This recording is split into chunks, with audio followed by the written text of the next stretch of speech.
Hello friends, જય શ્રી કૃષ્ણ. મારા કિચનમાં તમારું સ્વાગત છે.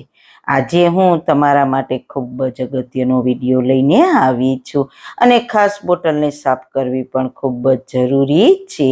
જો તમારી બોટલ ખરાબ હશે ને તો તમે બીમારીના પણ ભોગ બની શકો, એટલે ખાસ બોટલને સાફ રાખવી જરૂરી છે.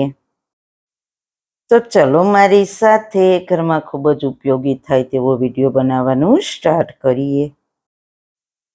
સૌથી પહેલાં તો મિત્રો આપણે પાણીની બોટલની સફાઈ કઈ રીતના કરવી તે જોઈશું. બોટલ સ્ટીલની હોય કે પછી પ્લાસ્ટિકની, પણ ખૂબ જ ઝડપથી આપણી બોટલ ખરાબ થઈ જતી હોય છે. ખાસ કરીને ચોમાસાની ઋતુમાં તો બોટલની સફાઈમાં ખૂબ જ ધ્યાન આપવાનું હોય છે. બાળકોની બોટલ હોય છે ને તે વધારે ખરાબ થઈ જતી હોય છે. તો હવે તમને આ બોટલ સાફ કરવા માટે એક ટ્રીક બતાવીશ, તો વિડીયોને બિલકુલ સ્કીપ કર્યા વગર જોજો. જો તમારી પાસે બોટલ સાફ કરવાનું બ્રશ ના હોય ને તો હું આજે તમારા માટે મસ્ત મજાની એક નવી જ ટ્રીક લઈને આવી છું ને કે તેનાથી તમારી બોટલ સાફ થઈને નવા જેવી જ થઈ જશે. તો પહેલા આપણે બોટલમાં અડધી ચમચી મીઠું નાખીશું. જો તમારી બોટલ વધારે ગંદી હોય ને તો આમાં તમે 5 ચમચી જેટલા ખાવાના સોડા નાખી શકો છો. હવે તેમાં આપણે 1 ટીપા જેટલો વિમ લિક્વિડ નાખીશું. આની જગ્યાએ તમે કોઈ પણ લિક્વિડ લઈ શકો છો.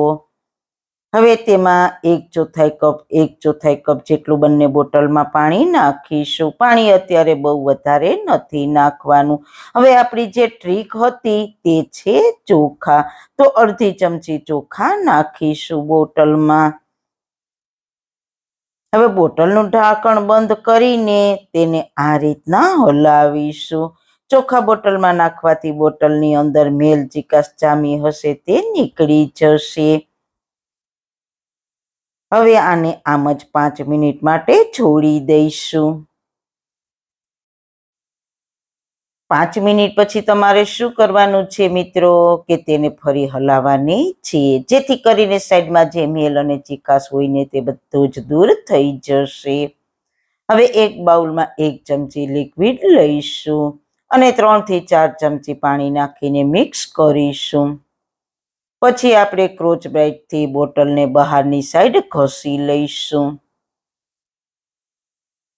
તમે બોટલમાં મીઠું અને ચોખા નાખશો ને એટલે જરા પણ વાર નહીં લાગે અને બોટલ સરસ નવી જ થઈ જશે. તમે તમારા બાળકોને વોટર બેગ આપતા હોવ ને તો તેને પણ સેમ આ જ પ્રોસેસથી સાફ કરી શકો છો, એટલે સરસ ક્લીન થઈ જશે. અંદરથી વાસ પણ નહીં આવે અને વોટર બેગ પણ સરસ નવી જ થઈ જશે. કેટલી સરસ બોટલ થઈ ગઈ છે. તો જરૂર મારી આ ટ્રીકને ફોલો કરજો. હવે બોટલને સારી રીતના ધોઈ લઈએ.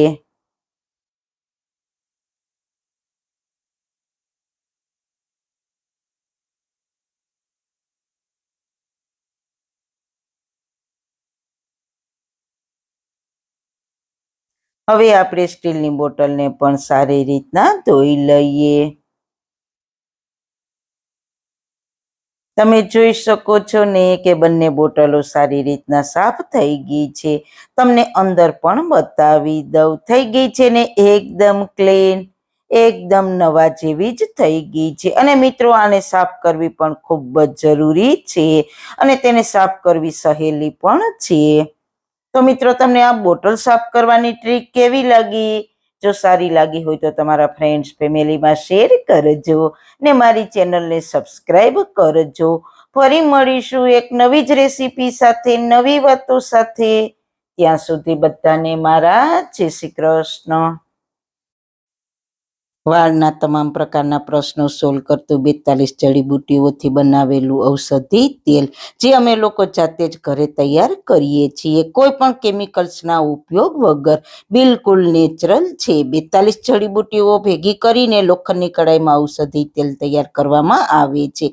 જો તમારે ખરીદવું હોય તો તેના ઓર્ડર અમે લઈએ છીએ. ઓર્ડર કન્ફર્મ કરવા માટે વોટ્સએપ નંબર સ્ક્રીન પર જોઈ શકો છો. જો તમારે આ તેલનો પૂરો વિડીયો જોવો હોય તો તમને આ ચેનલ પર મળી જશે અને ડિસ્ક્રિપ્શન બોક્સમાં લિંક પણ મૂકેલી છે.